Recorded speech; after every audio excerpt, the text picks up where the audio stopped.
Welcome to world's first Bengali audiobook platform, Audifeel.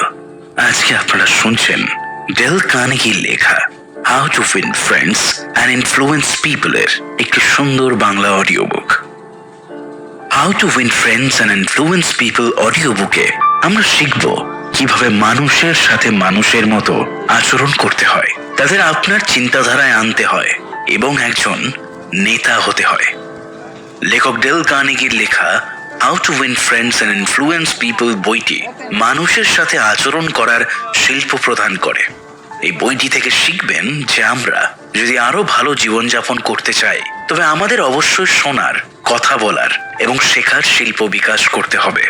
কারণ জীবনের প্রতিটি মুহূর্তে আমরা কখনো শেখার এবং কখনো শেখানোর ভূমিকা পাই। নাম্বার 1, আপনাকে যে কোনো জায়গায় স্বাগত জানানো হবে। প্রথম জিনিস যা সর্বদা আপনাকে সবার থেকে আলাদা করবে সেটি হলো আপনি কারোর প্রতি কেমন আগ্রহ দেখান। এর জন্য লেখক আমাদের একটি সহজ পদ্ধতি বলেছেন। আপনি লোকেদের জন্মদিন মনে রাখুন এবং তাদের 1 বা 2 দিন আগে শুভেচ্ছা জানান। লোকেরা এটি পছন্দ করে যখন কেউ তাদের প্রতি মনোযোগ দেয়, তাদের মনে রাখে এবং তাদের মূল্য দেয়। আপনি যদি কারো কাছ থেকে সাহায্য নিতে চান তাকে গুরুত্ব দিতে শিখুন। আপনি লক্ষ্য করবেন যে আপনি যখন একজন ব্যক্তির প্রতি আগ্রহ দেখাতে শুরু করবেন বেশিরভাগ সময় সেই ব্যক্তি আপনাকে সাহায্য করার জন্য প্রস্তুত থাকবে। ডেল কার্নেগি বলেছেন যে বিশ্বের সেরা বিক্রয় কৌশল হলো মানুষের প্রতি আগ্রহ নেওয়া এবং তাদের যা চাই বা প্রয়োজন তা দেওয়া।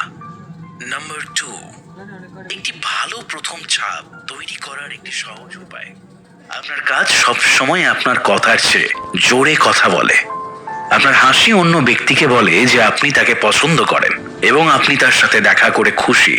একটি নকল হাসি এটি করতে পারে না, তাই হাসুন এবং আপনার কাছে যা আছে তার জন্য কৃতজ্ঞ হন। আমাদের সব সময় সত্যিকারের হাসতে হবে এবং শুধু অন্যদের দেখানোর জন্য নয়। সুখ আমাদের অভ্যন্তরীণ অনুভূতি থেকে আসে, বাহ্যিক পরিস্থিতি থেকে নয়। হাসি নতুন বন্ধু তৈরির একটি শক্তিশালী অস্ত্র হিসেবে কাজ করে। পরের বার যখন আপনি কারো সাথে দেখা করবেন আনন্দের সাথে হাসুন এবং দেখবেন অন্য ব্যক্তি ও অবশ্যই হাসবে এবং ইতিবাচক প্রতিক্রিয়া দেখাবে। নাম্বার 3, নাম মনে রাখুন। এটা বলা হয় যে আপনি যাদের সাথে দেখা করবেন তাদের নাম আপনার সর্বদা মনে রাখা উচিত। আপনি যদি আবার কারোর সাথে দেখা করেন এবং আপনি তাদের নাম মনে না রাখেন তবে আপনার কথোপকথনটি ভালোভাবে শুরু হবে না। আপনি যখন লোকেদের সাথে আবার দেখা করেন এবং তাদের নাম ধরে রাখেন, আপনি যখন তা করেন তখন তারা এটি পছন্দ করে।